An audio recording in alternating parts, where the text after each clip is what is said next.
both of you, and welcome to the second episode of SOTD, Slap of the Day, where Match of the Day meets Spitting Image on crystal meth.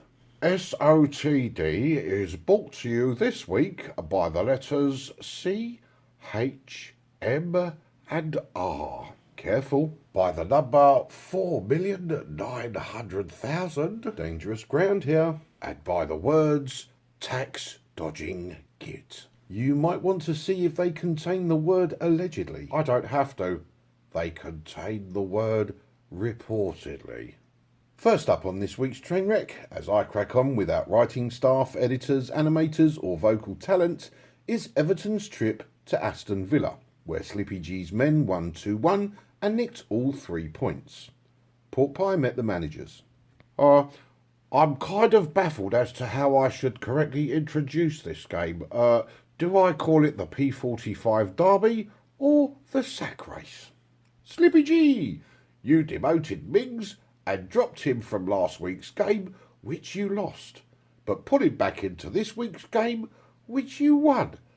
Do you regret dumping him for last week's game? Yeah, I suppose so. Moving on. Lampu. 2 games, nil point, as the Eurovisions would say. There are several leagues outside the Premier League, so why not tap one of them up for a striker, someone who knows where the back of the net is? Yeah, well, it was tough opposition today, as Aston Villa are a Champions League winning team and Gerrard is a Champions League winning manager. I mean, he won it as a player, but he's managing now. Gary! Nah, but yeah, we're not shit. We're just unfortunate as we keep getting drawn against big Champions League squads. Champions League, Champions League, Champions League. Leeds travelled to Southampton, where a 2-0 lead ended in a 2-2 draw. Personally, I've got nothing. Pork Pie. Jesse March, April, May, June, July. 2-0 when you fucked it up. Other than that, I'm with Linekeers. Got nothing either. Yeehaw there, boy. Thanks for your input. Right then, Ralph Hasley.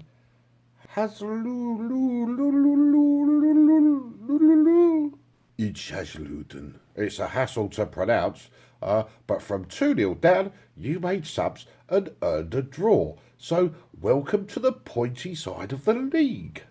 If Ralph Hasselhooten has lost the dressing room, somebody needs to explain that comeback. So you crack on with the players that are still loyal to your cause, Ralphie boy. Larfnell hosted a seriously out-of-form Leicester, beat them 4-2, and will now spend the next 48 hours partying like it's 1966. Pork Pie. Arteta. First home game of the season, Leicester didn't turn up. They were so poor in attack that Saliba had to score their first goal and Flapdale had to score their second, giving you all 6 goals in a 4-2 win, which means you've got 2 from 2 at the start of this season. Very much out of character for Arsenal.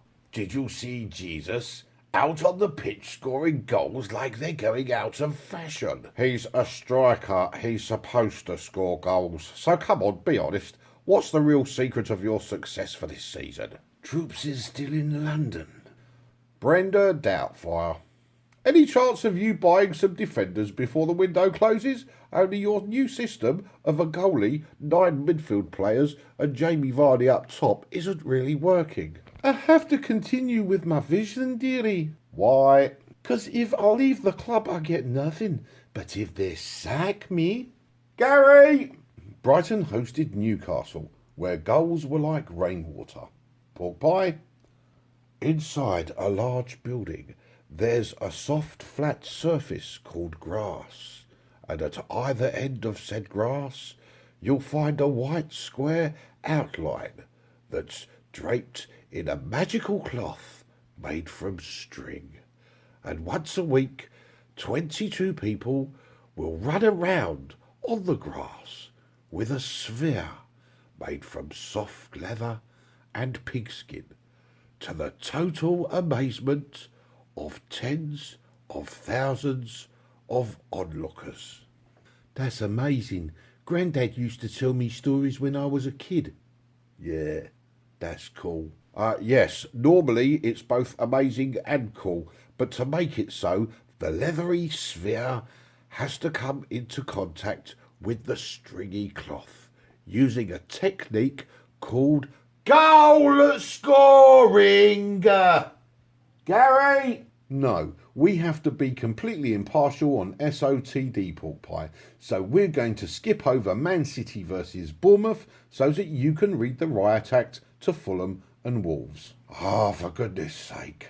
Right, Bruno, Marco, get your asses down here right now. Who you think you're talking to, man? I'm fucking talking to you, man. Now sit there and shut up. Okay, man. What I just said to Eddie Howe and Rodney Trotter applies to you two bastards as well. A score draw is exciting as one team goes ahead, but the other team comes right back at them. However, a no-score draw is as dull as dishwater, because nobody goes ahead, which means there's nothing for the other team to come back at. People work hard for their money, so when they spend it on matchday tickets, pies, beers and programmes, they expect value for their money. Now go stand in the corner of the room and think about what you've done to your own supporters. Manchester City hosted Bournemouth and beat the living shit out of them with a 4-0 win. Pork Pie, would you like to interview the managers? No, I would not. Why not?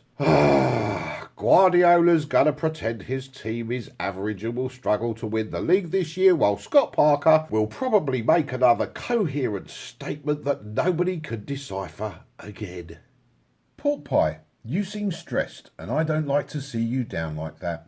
You clearly need cheering up, and there's no better way to put a smile right back on your face than introducing our next game, as Brentford hosted Manchester United. No, I take that back, because these clowns are not united in any way, shape or form. Thomas Frank, your £54 million squad ripped a new one for Eric Ten Hag's £420 million squad by beating them 4-0. Are you happy? Nope. Why ever not? There is no Beckham, Scholes, Giggs, Cantona or Malvi Sky Sports gobshite pundit in the squad. This Manchester United team is not really Manchester United. These guys are just an overpriced pub team. Okay, well, all of your goals came in the first 45 minutes, yet you had nothing to show for the second half of the game. Any particular reason for that? We had a visit from the head of human resources, came into the dressing room at half-time and reminded us about our anti-bullying policy. She said if we scored one more goal, we would be in breach of it. So we left it at 4-0. Okay, well, having spoken with Thomas Frank, we might as well hear the views of the Manchester United manager. Really? Well, the way that things are going is only a matter of time, isn't it? True that, but we have to deal with the here and now, so get your arse on point, Eric Ten Hag. Well? Football is a game of two halves. And I would like to delete the first half of this game and replace it by copying and pasting the second half, as we looked a lot better in that half. You conceded a goal, and then another, and then a third, and then you conceded a fourth goal. Harry Maguire! What is going on with your squad? Why are you so horrendously bad at defending? Harry Maguire! Are there any defenders that you could have substituted? Harry Maguire! Are there any defenders that maybe you should sell before the window closes? Harry Maguire! Losing to Brentford is an omen, but not all omens are a bad omen. How so? This time last year, Arsenal came to Brentford and they lost their game. But comes the end of the season, Arsenal finished above us in fifth position. So stop giving me a hard time, because the season is only 2 games in. This is a marathon. It's not a sprint. So I'm going to invent a process for everyone to trust. You think that'll work? I don't know. I just need a distraction. Gary! West Ham travelled to Nottingham Forest, but should have stayed home as they lost 1-0. Pork Pie is no doubt about to abuse one of the managers. Pork Pie. Cooper, manager of the underhanded Nottingham Forest, you grabbed a scrappy, rebounded goal and beat a superior team 1-0, despite their plethora of shots on target, goals that were disallowed, crossbar smashers and a penalty, which your goalkeeper clearly utilised Jedi mind tricks to defend. Absolutely despicable. Last week, no shots on target, no goals, no points. I take your advice. We had a shot on target, we scored a goal, and we got 3 points. But still, you're not happy. You need to make your mind up. Eh? You want to watch it, boys, eh? Mr. Boys, calamitous calamities. Still, we get the losses out of the way early, and the rest of the season offers good times ahead. What are your views? Coulda, woulda, shoulda, but didn't he? Chances, crossbars, penalties, goals that were near goals. But I'm not going to stand here and blame the officials for being blind, biased, corrupt bastards. 'Cause that's your job. Gary, batten down the hatches, Pork Pie. The mighty Spurs are headed to Stamford Bridge for an action-packed showdown with Chelsea that ended in a 2-2 draw. Over to you. Conte, bollocks to the game. Tell us about your spat with Tuchel and the red cards you both picked up. Yes, it was a good game. They go 1 up, but we get our goal. Then they go 2-1 up, but we equalise again, which is better than losing. Oh, come on. No one gives a toss about the football. We want to hear about your fight.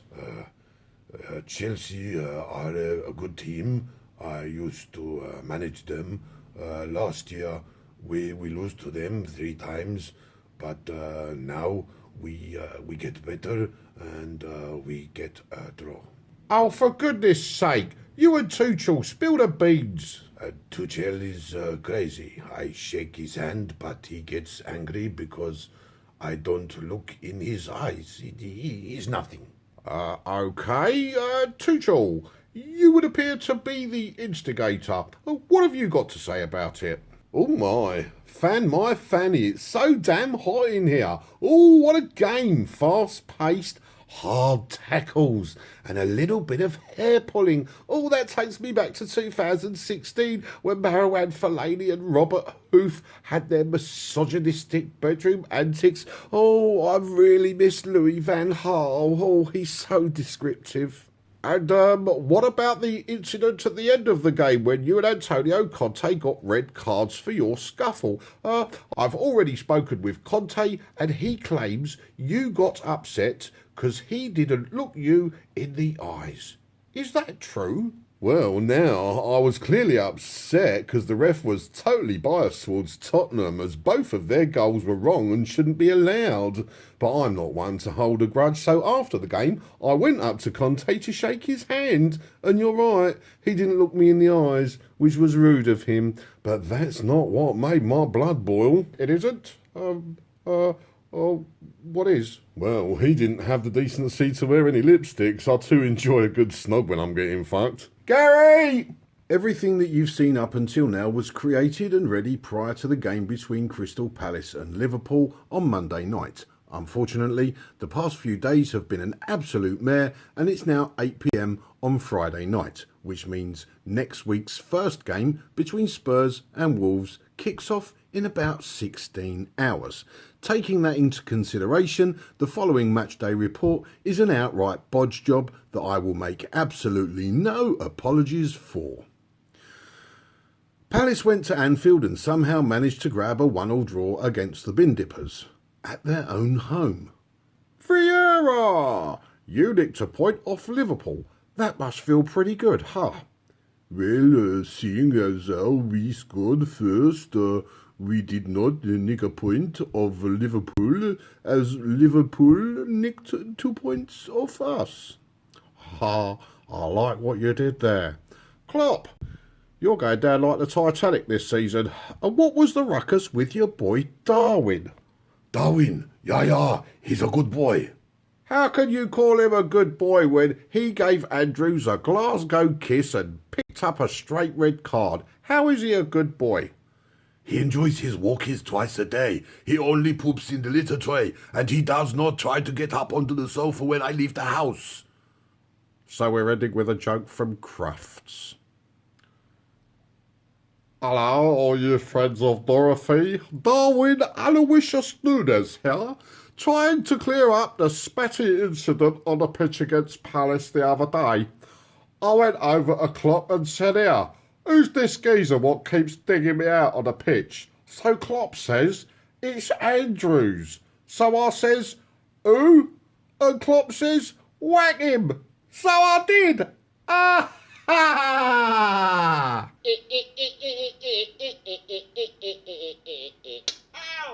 Harry Maguire!